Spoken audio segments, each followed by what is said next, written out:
Bonjour à tous. Dans le cadre de notre projet de fin d'études du cycle licence, nous allons vous présenter notre terme, encadré par les professeurs de l'Université de Boumerdès et qui portera sur le développement d'une plateforme d'achat et de vente de biens immobiliers. Donc, mise en contexte, après étude et analyse du marché, nous avons remarqué que le secteur immobilier est en pleine mutation numérique et qu'il rencontre plusieurs problèmes, dont le manque de fiabilité des annonces, le manque d'outils professionnels et une navigation difficile. De ce fait est venue l'idée de notre projet, une plateforme centralisée, multi-interface, unique en Algérie. Cette plateforme aura pour objectif, via ses deux interfaces grand public et son interface administrateur, de centraliser les annonces dans une base unique, offrir une navigation fluide, moderne et uniforme, et garantir la sécurité des données administrateurs via une interface desktop dédiée.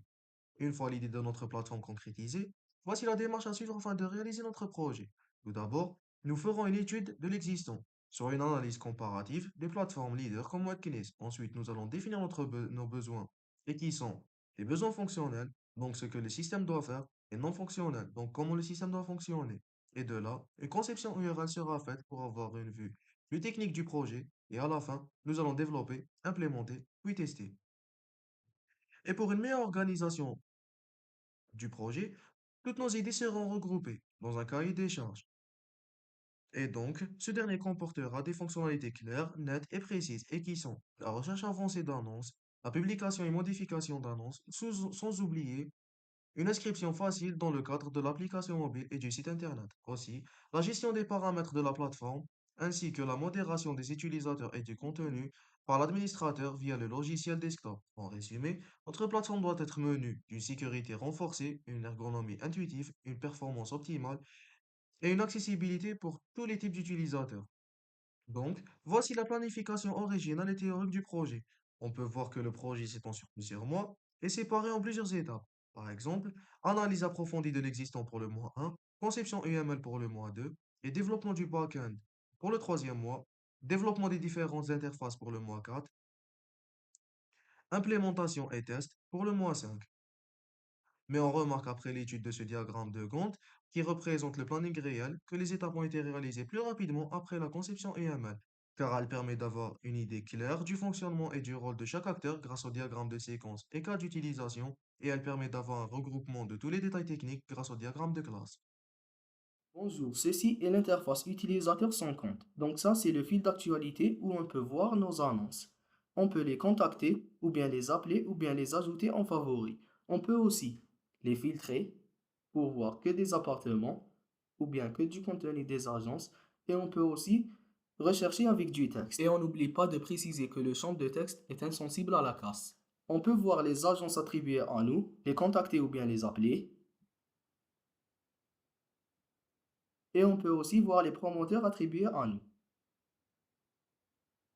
Donc ça, c'est le promoteur Haddad immobilier. On peut le contacter, l'appeler ou bien voir les annonces attribuées à ce promoteur.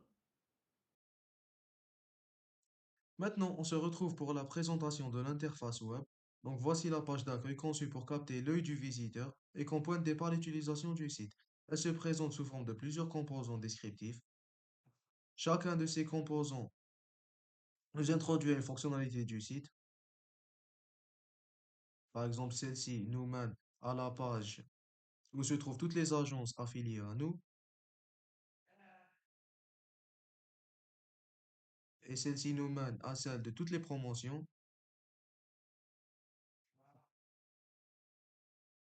Et en haut de page, on retrouve notre menu de recherche. Donc, il suffit d'indiquer le type de transaction, la catégorie du bien,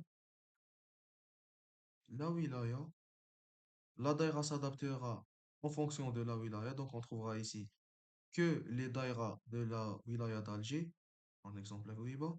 La commune, pareil, on trouvera que les communes de la daïra de Ouiba. Donc, par exemple, Ouiba aussi, recherche. On obtient les résultats de la recherche dans cette page principale où s'affichent toutes les publications d'annonces. Voici.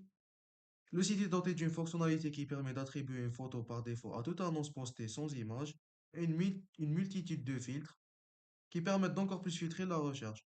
En haut, dans le menu, nous avons le bouton pour ajouter une annonce, mais une redirection vers la page de login se fait automatiquement si on ne s'est pas authentifié au préalable.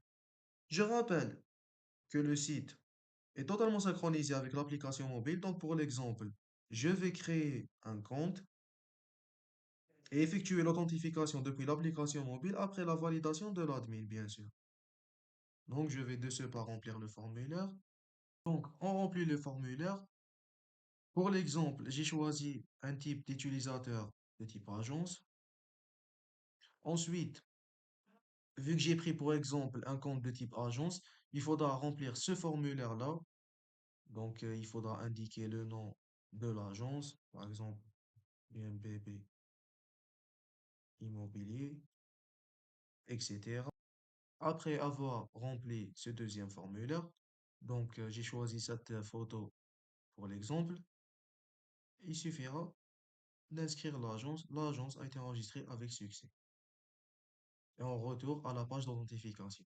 Donc, on se retrouve au point d'entrée de notre application desktop. Donc, il suffira de s'authentifier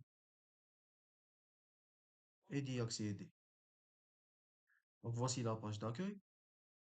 Au menu latéral, on a toutes nos options. Donc, par exemple, la liste des annonces qui attendent d'être acceptées. Donc, voici par exemple les annonces qui ont été acceptées.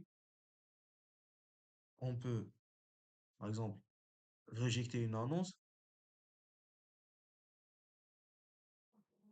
On a aussi la liste des agences qu'on a créées. Donc, par exemple, voici l'agence que j'ai créée juste avant.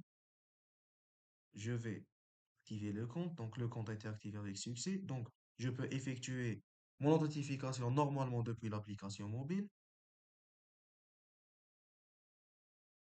La même chose pour les promoteurs. Dans cette case-là, nous avons la liste des types d'utilisateurs. Donc, on a admin, agence, promoteur, user qui est un particulier pour notre cas, les types de transactions, donc échange, location, vente, etc. La liste de toutes les catégories d'appartements, donc appartements, villas, etc. qu'on a dans notre site. Donc ça, c'est notre plateforme de connexion.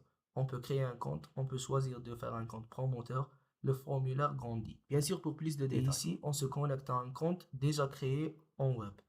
Là, c'est notre plateforme de recherche et on peut publier notre annonce. Là, on met les détails de l'annonce et l'image.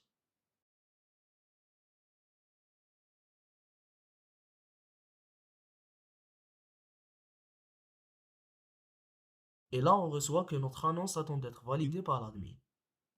On se retrouve à nouveau à l'interface desktop afin d'accepter la demande de publication de l'annonce. Donc, propriété, la voilà. Villa Boumerdaz, villa au centre-ville.